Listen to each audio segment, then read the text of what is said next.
এখানে কাতারে 10টা কোম্পানির মধ্যে 8টা কোম্পানি হলো বুয়া। তারা কোম্পানি চালু করছিল ভিসা বিক্রি করার জন্য। কারণ এখানে কোম্পানি চালু করলে পরে প্রথম অবস্থায় 10টা ভিসা দিয়ে দেয়, সামান্য টাকা লাগে। তো 10টা ভিসা, এখন আপনি চিন্তা করেন, আপনারা তো অনেকে আমাকে বলছেন যে 5 লাখ টাকা, 7 লাখ টাকা, 6 লাখ টাকা দিয়ে কাতার আসছেন।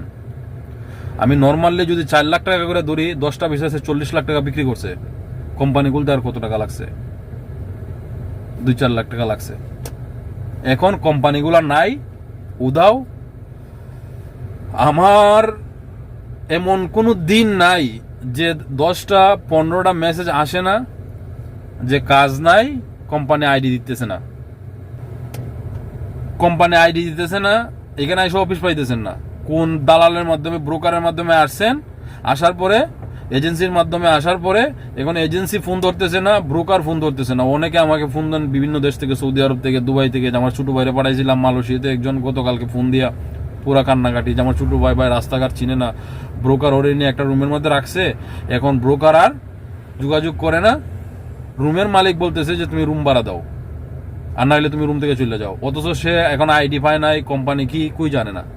তো এইখানে যে কোম্পানিগুলো আমি বলছি, 10টার মধ্যে 8টা কোম্পানি এরকম। এখন আপনার যতগুলো কোম্পানি বললেন, এগুলোর মধ্যে অধিকাংশ কোম্পানি ওই ক্যাটাগরিতেই পড়ে।